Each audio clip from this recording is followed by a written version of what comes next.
Welcome to Tracking the Cats. I'm Bob Sabin. My co-host Steve White is having some technical issues this week. He'll be back with us next time, but I've got a good show here for you today. The show is brought to you as always by Stanberry Insurance. They cover all your insurance needs throughout the Southeast. As a matter of fact, they have offices in Silva, Waynesville, Clyde, and Highlands. But you could be calling them from Florida and they'll take care of you commercially, home, auto, whatever your insurance needs are. Stanberry Insurance, our sponsor. Today, we've got a very cool guest for the first time. We don't have any other people with the background that this coach has that's as interesting, but we've got softball coach Jim Clift. He's been with us for 14 seasons now and has coached at all different levels in softball and has really brought these ladies on the last couple of seasons. 2006 was a pretty good year for softball, and this year starting out to look even better. Coach, welcome to Tracking the Cats, where we talk about all things Catamount, and today it's softball. Thanks for having me. I'm looking forward to the next half hour or so. Great. I had a little bit of weather up there overnight in Cullowhee. It is Monday, the 16th of March, and a storm came through. We got a good week last week. You had 3 out of your 4 games that you won, and you're off to one of the best seasons ever. Can you tell us a little bit about how things are looking with the ladies this year? They're clicking on all cylinders. Actually, they're clicking on most of the cylinders. That's what's exciting about it is I keep telling them we still haven't hit our ceiling at all, and you don't know what that is. But one of the things I think this program struggled with is having all 3 phases of the game working at the same time. And right now, that's what we have going. And so I think it's all come together.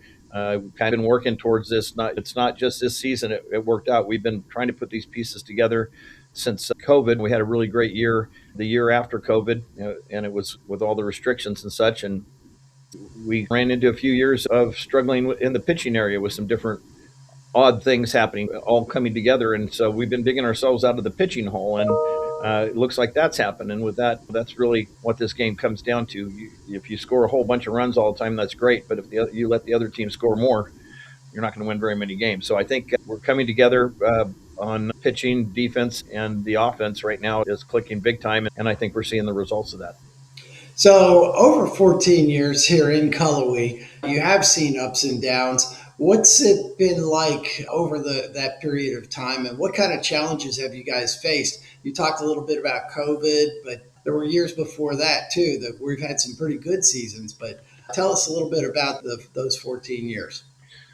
Obviously, I came in actually as the assistant coach in 2009, for the fall of 2009. And there had only been a few years prior to that the program had been in existence. And so 2006, the team won the conference in their inaugural year, which was a record kind of thing. And so set a bar that made it difficult to reach. Obviously, when you win a championship first year, a lot of expectations. I'm not sure whether economy things, what have you, it became that coach left after that first year. I think there's been budget issues. There's been this. There's been that. Whatever the reasons or excuses you want to look at it, whichever you want to look at. I think it's just been a matter of trying to attract really solid players. We've always attracted really good character here. That's what we go for. I've always said I'm in this business to have fun too, and I like to be around good people. And that's who we try to recruit. We start character first. And so we've had some ups and downs. People don't think about the Southern Conference. I guess you think of Southern Conference from the bigger sport level and how we're doing within the conference at any one year based on football or what have you. And people don't really realize that, especially in these last couple of years, that the Southern Conference, from a softball standpoint, has been highly competitive, and even looking at a national level, especially from a mid-major point of view. And I think last year was the first time we went into conference with a winning record last year, and so did, I believe, 5 other teams ahead of us too. And we had Mercer had an incredibly good year, and they were 5th seed in the tournament, ended up winning the tournament and going and playing in the championship game at regionals against Florida before they finally were knocked out of regionals. So the Southern Conference is a very competitive conference, and last year was an improvement overall from the year before, and we were still super disappointed because we expected much higher, but we didn't expect I mean, it was like 5 teams took big steps as well. And so you're sometimes there's windows. We feel last year we were still being led by sophomores, and this year we've got those as juniors, and we have a couple of seniors that have really stepped into it as well, that are really leading the team. So we feel like we're being led by some upperclassmen instead of being led by underclassmen. And there's nothing wrong with underclassmen, but this is not an easy level, no matter which sport you're talking about, Division 1 level. And there comes with experience comes a lot of wisdom and figuring it out kind of thing. And we feel like we're finding that nice place, that soft spot for this team, that sweet spot, not soft spot, but sweet spot Yeah. for this team, where we've got a lot of the tools and, like I mentioned earlier, the phases of the game covered, and now we've got the mentality and the leadership. Yeah, when you look at the stat sheet, which I was doing over the weekend, and you look at whether it's hitting Maya McPherson, and then you've got pitching is strong and fielding is strong as well, 1.0 past most of your players. Tell us a little bit about that balance because, as you mentioned, you can hit, but if you don't have everything else to back it up, it's not going to be as good. And I think we're really lucky we have a full coaching staff. We still don't have as many as they've just changed the rule where pretty much anybody within the athletic department can come out and coach on a team. You can add them on there and coach on a team. So you've got people that have operations people and player development people. Those are positions we don't have, and now they can go out and coach on the field. And so sometimes we go out there, and there's been a number of years where it's just being my associate head coach, Madison Armstrong, and it's just been the two of us going against. And when we're going to be playing Clemson coming up here, we played them in their inaugural game at home, and beat them. And we had 3 coaches that day, and we were looking over there, and it felt like half the dugout was with staff looking at that across the way, and that's pretty normal for us. And so having 4 coaches has lightened the load and allows us to cover more things. And we've always felt like we've done a really great job, but there's always something that has to say. There's no way in the world that 2 people can cover everything, especially when even if you're losing, you're sleeping 5 hours a day at the most during the season. And so we feel like we're getting a lot more all the way around. And so you look at the balance on. You start looking at the girls and seeing what they're doing, and they're getting a lot more feedback. We've taken a step up, have a new camera system that allows us to augment our training, and a new scouting system. There was for years everybody had more film on us than we had film on us. And those are things that you think are niceties, and maybe 10, 15 years ago they were. If you had it, it was a luxury you had and nobody else had. And now, if you don't have those kind of things, you're way behind the power curve. And we didn't realize how valuable that was until this year. And now that we have it and what we're able to do and how much better we're able to prepare the players. And I give it to the players. They're going out there and doing it. I don't know. I guess they would have to say. I'm not sure how you'd measure how much the stuff that we have now from a technology standpoint, and which has adjusted our approach to practices and games and everything, how much that's helping them perform. But I know it's not hurting. And speaking of that, money is always important, not just for the scholarships, but for how you fund everything from travel through technology. And just last week, it was announced the Betty Peel Endowment, which is, I hope, going to be a major help for you guys. Tell us a little bit about that. And what are your goals for coming up with any funds that are accumulated through that? I'm not sure exactly how that's going to work now. We're still in that stage, obviously, with Kyle Pfeiffer, our athletic director, and all the upper staff on how we're going to go with that. But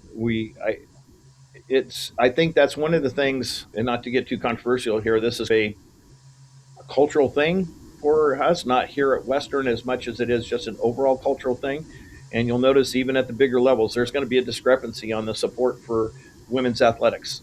It's just everybody wants to, if they're going to throw some money, they want to throw some money at a male sport. That's just cultural. I don't know about tradition, but it's cultural. And this is probably the biggest step towards that. So what I'm hoping is that it leads the way. Whether it ends up endowing scholarships, right now the Southern Conference we did opt in, and which gives us we no longer go by scholarship limits, we go by roster limits. The Southern Conference said, yeah, they wanted us to opt in, so everybody's opted in, but they've decided to stay with scholarship limits just for our conference. So I have to imagine times change down the road. That will happen within our conference. that keeps us very competitive with the other softball schools in our conference, sticking with old NCAA scholarship limits of 12 is what softball was. But if you look at it, if they take the limits away and we go to roster limits, obviously it basically cuts us in half of what we have now. So having an endowment, if that's where the Betty's endowment goes, then towards scholarships, and that can really be help down the line on staying up on that. But it's not going to put us at 25 fulls, but if it can keep us up there competitive with everybody else in the conference, which is what you're looking for right now. If it goes towards an equipment thing, we're now fundraising all of the technology we have is web-based subscriptions to go. So it even with the hardware it has, it's usually several $1,000s a year, maybe as much as $4,000 or $5,000 a year for the subscription. And so we're probably looking at running a couple camps just to cover subscription. So anything that we can get from or if the endowment goes towards more equipment, that kind of thing, we'll be able to spend it. Let me put it that way. There's not going to be a problem with, hey, we spend it all up and we have this money left over. I can guarantee you. Yeah, I'm sure that. And what about facilities needs? How are you guys doing with that? The one of the things I've always been proud of, and I look at it as our number one recruiting tool. If I can get, and Coach Hunter, who was a kind of a legendary basketball coach here, was the coach when I first got here, and he said, "Man, if you can get them on campus, you got them."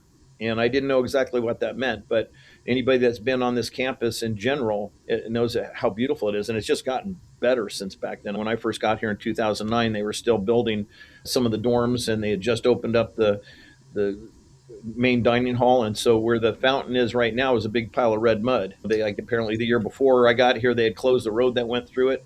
Since then, we've added buildings. Obviously, the Apodaca Science Building, the new Health and Sciences Building, just a half mile off campus, and it's growing and it's just absolutely beautiful. And our when they built our softball complex, you could look at it and say, "Gosh, it'd be nice to have this thing or that thing." But you look at it, and I always say it, the bones are awesome. So as far as you come up here and bring a student athlete up here, a prospective student athlete, and it's just they look at how beautiful it is, and it's a beautiful place. It's starting to show some wear, and so there's some things that need to be refreshed, and maybe some things that need to be upgraded, and so we'll be working towards some of those things. We've added obviously a 6 camera system that is really amazing. Matter of fact, what I've been really proud of is that part of the kind of a side thing to this camera system is that they offer replay. And so we went from no replay, and they just passed a rule within the conference that we could use it as an option. And now we've used it every game, and we don't have to depend on ESPN coverage. And we share that with baseball. If we have a weekend series and they do, we'll get it on Saturday for our 2 games. They'll get it on Friday and Sunday. You can't have replay day one and not day two. So you either have it or you don't. And we've already had it. I think the only game we didn't have it was we had a kind of a pop-up switch the opener with A&T. We were supposed to play down at them, and because of the weather down there, which sounds odd, you would think we had the bad weather. We had perfect weather, perfect field conditions. It was beautiful. They still had ice on their field, and so they came up here, and we weren't prepared to flip the switch on the replay. But after that, we've had replay in every game, and it has been fantastic. It just takes you up to the next level and the quality of the games. And I think the umpires appreciate it. You'd think an umpire does not appreciate having being second guessed on their calls, but they appreciate it. Maybe more than anything else is when you have replay and a coach can only come out and appeal 2 plays and then it's over. So they're not having somebody come out and argue with them every other pitch. The umpires seem to appreciate it as well. So we're getting a lot more of those kind of things. Just a few years ago, we installed new backstop padding. Our goal is to get the outfield fences padded as well, and we're just moving in those directions. So it's almost every year we're adding something, whether it's a little something or a pretty substantial something. And if you haven't been here for a while and you go out there, whether you really realize that we have new backstop padding, you look and say something looks fresh, something's popping out here, and especially if you watch our ESPN broadcast, the thing that you see most is from the center field view to looking over the pitcher's shoulder, looking at the batter, and there's that backstop padding. You think little things like that don't matter, and they really do. And that's presenting our university. People think only softball, but it's the face of any of our sports that go on television represent our university. And so we're really proud of what we're doing right now, and we still have a long way to go. Yeah, and what you said about get them on campus holds true across the board, whether it's basketball, football, baseball, track and field. The, being able to, I'm constantly surprised at the talent that we have, given the limitations, financial limitations that everybody talks about with Western. And we can cry all we want to, but there's, by the way, there's something coming along that hopefully will help all sports as well. There's a new group of folks who are trying to do some other things outside, and we may be able to announce that in a few weeks. But in the meantime, let's get back to the ladies. Talk specifically about your talent. You've got a very young team. I think I counted 10 freshmen on the team out of 25 people. Tell me a little bit about who are your outstanding leaders with the team, both in pitching and hitting this year. Yeah, I'd almost tell you the other balance after those freshmen. I think that is one of the things that is maybe a key. I talk about part of that recruiting thing. I think is we have some players that maybe on other teams would be jumping on the portal if you look at their talent and their production. And there's several of them. Maya McPherson is right there at the top of this week. If not the top, number two, whatever with batting average. She said, I don't know, like a 463. I don't know why she's not hitting sort 464. We'll take 463. 463, you're right.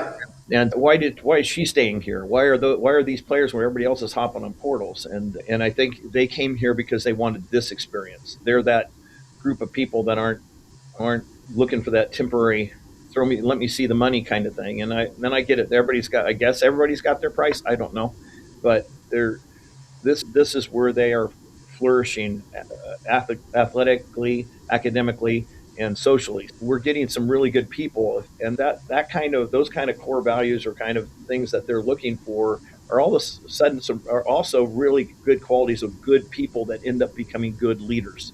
And so we have some really great leaders. We have our three captains, Tate Stuman, who is homegrown here. And as a matter of fact, she'll say where she said, "Yeah, I'm headed home," and I'm going, "Where you mean to your apartment or to your folks?" They're about equal distance. And but she's as a senior, Tate Stuman, Taylor Waitley, our senior catcher, and Becca Wansick is one of our sophomores.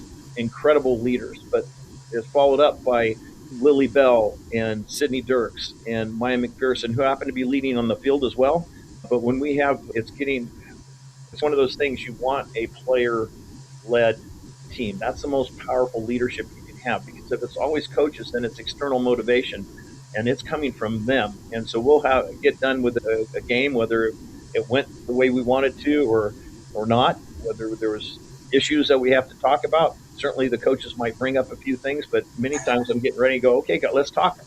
And it's not one person popping up and then everybody stays silent. It's an exchange back and forth being led by those people I just mentioned.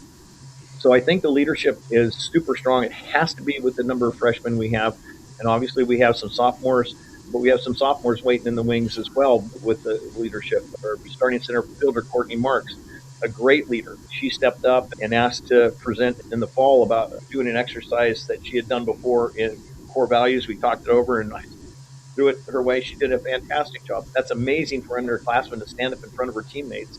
Every time you stand up in front of the teammates, whether you're a coach or a player, is a chance for ridicule and disapproval. And so she walked out there and just owned it, and it was obviously well received the way she brought it forth with confidence. And we just have a lot of players. I think that's one of the things that certainly waiting in the wings for with what we have lined up in the next recruiting classes, but also what we have on the team. I don't think when we graduate these seniors that are our captains that we're going to have a leadership void, and I think that is something different. We've had some really great leaders on this team, but having a consistent, it's almost becomes part of the culture is having consistent leadership, and we're pretty very excited about the future from that perspective. Right now, we're win the game that you're playing, but when you look at the future, it remains bright.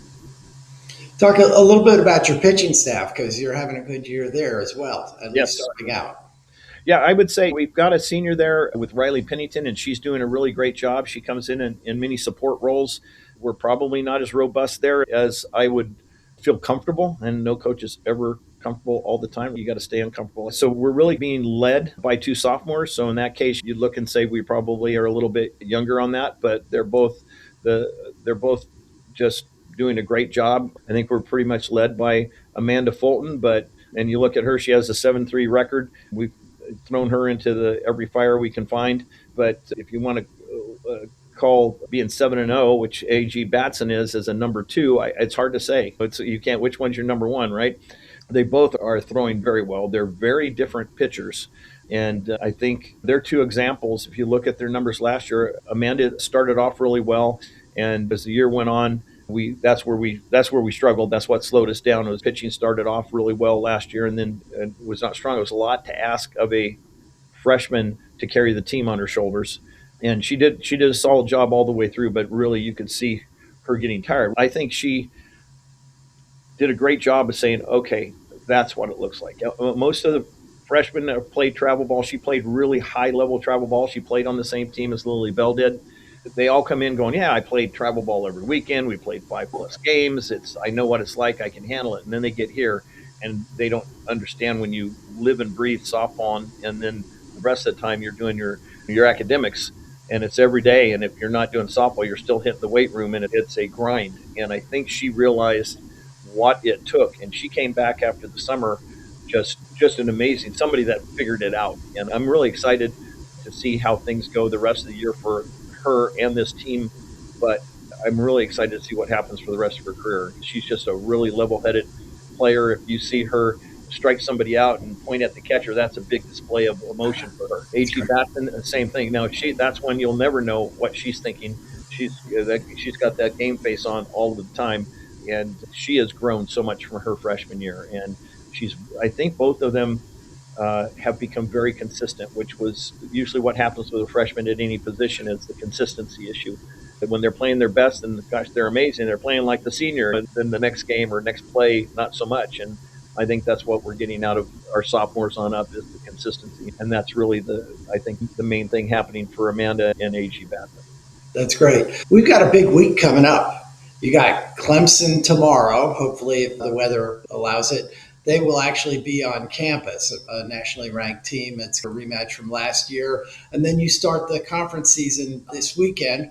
So, big week, and then moving on to conference play for most of the rest of the season. How do we match up, do you think, within the conference? I think we're going to match up really well. Right now, we're one of the top hitting teams. Defensively, we're up in the top third. I think we're better than what our numbers are showing right now.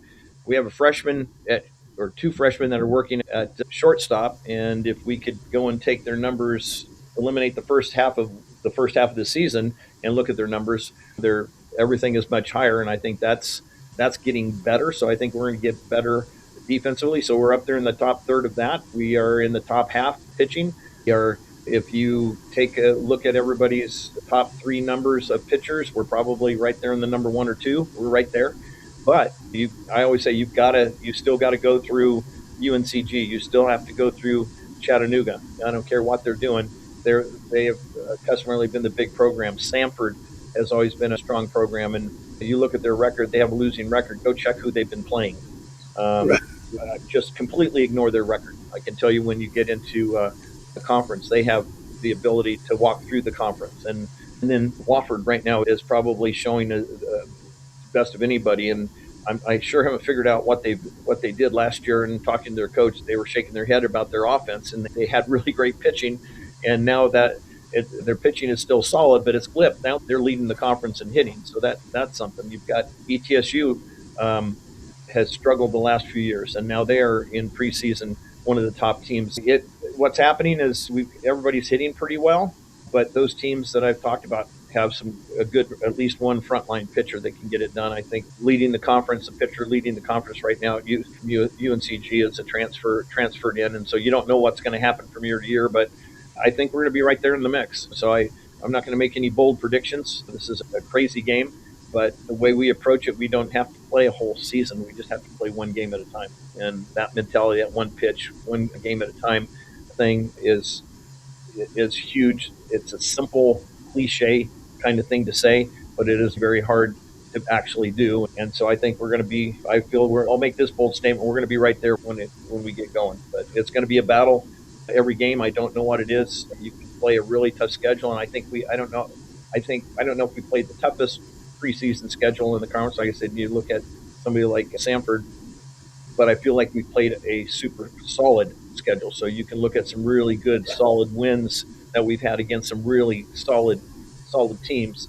and I think we're going to be there at the end of it. Just using the measuring sticks I have at this point in the season with no conference games played, but conference for some reason is a different animal, and so we'll see how it goes. You took the words out of my mouth when you said you've got some impressive wins so far, looking at the schedule. So that's great. I really appreciate you being here today. It's been a great conversation. I wish you the best luck with the rest of the season. And that's going to about wrap it up for Tracking the Cats today. Brought to you as always by Stanberry Insurance offices in Silva, Waynesville, Highlands, and Clyde. And we will see you all again in 2 weeks. Thanks for being here, Coach. Thank you for having me. Go Cats.